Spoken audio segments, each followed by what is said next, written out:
Le député. La parole est à Madame Huguette Thiénat pour une question à Monsieur le ministre de la Transition écologique et solidaire. Merci Madame la Présidente. Ma question s'adresse effectivement à Monsieur le ministre d'État, ministre de la Transition écologique et solidaire, et je remercie Madame la ministre chargée des Transports de répondre. Madame la ministre, je souhaitais interroger au sujet du développement de la méthanisation dans un contexte d'économie verte et d'économie circulaire sur notre territoire et de ses effets sur le plan écologique. La méthanisation est effectivement une procédure de traitement des déchets organiques qui provoque, lors de leur décomposition, des réactions biologiques rendant possible la production de biogaz, le biogaz étant une énergie renouvelable qui peut servir soit à la production de chaleur, d'électricité ou encore de biocarburants. Ainsi, dans des conditions normales, la méthanisation est une technique qui s'ancre totalement dans la transition énergétique que nous cherchons à développer et que les associations de défense de l'environnement y adhèrent. Pour autant, l'importance de certaines unités de méthanisation inquiète plusieurs de nos concitoyens. Au sein de ma circonscription du département du Lot, un projet industriel de méthanisation est en phase de construction sur le site de Grama.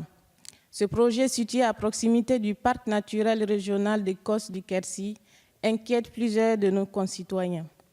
En effet, ces derniers craignent une pollution dont on ne connaîtrait pas encore ni l'étendue ni l'ensemble de ses conséquences et que l'ARS n'est pas en mesure de répondre non plus. Les risques de pollution du sol, de l'eau, mais également une atteinte à la biodiversité sont régulièrement soulevés afin de faire opposition à ce projet. Le sol karstique, calcaire et poreux de ce département ne ferait qu'aggraver et accélérer les effets nocifs de cette pollution industrielle liée à l'épandage. Que dire également des camions transportant les déchets du département du Lot, mais également des départements voisins qui arriveront chargés et repartiront à vide à leur point de départ. Madame la ministre, je me permets de vous solliciter afin de connaître la position du gouvernement sur le développement de la méthanisation sur nos territoires. Je vous remercie. Merci Madame la députée. La parole est à Madame la ministre chargée des Transports. Merci Madame la Présidente, Mesdames et Messieurs les députés, Madame la députée Huguette Thiénat.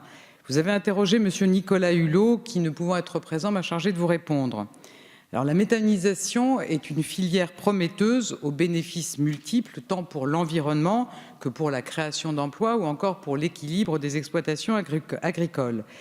Et la production de biogaz doit prendre une place plus importante dans le cadre de la transition énergétique.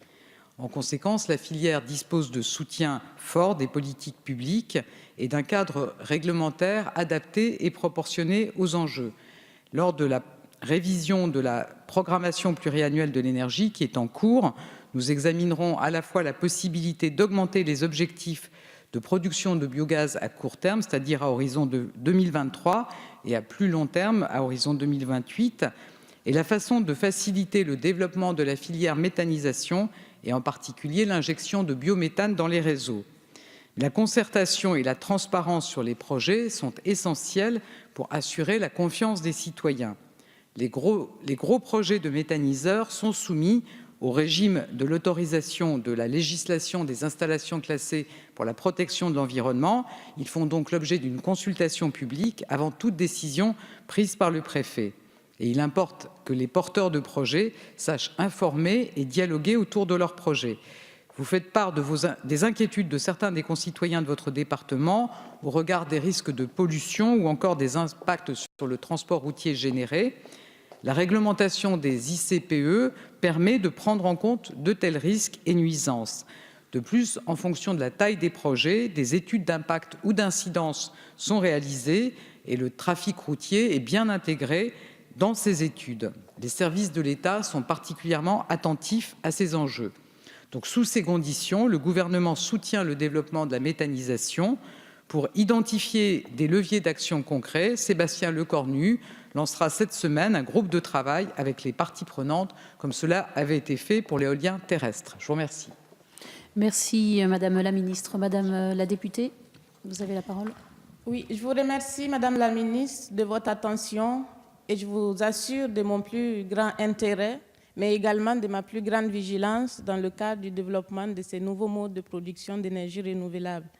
Dans cet élan que vous insufflez à la transition écologique et énergétique, je suivrai avec grande attention les travaux et les conclusions du groupe de travail de Monsieur le secrétaire d'État, Sébastien Lecornu, au sujet de la méthanisation, à l'image de ce qui a déjà été fait sur l'éolien et de ce qui sera fait sur le photovoltaïque. Merci. Merci, Madame la députée. La parole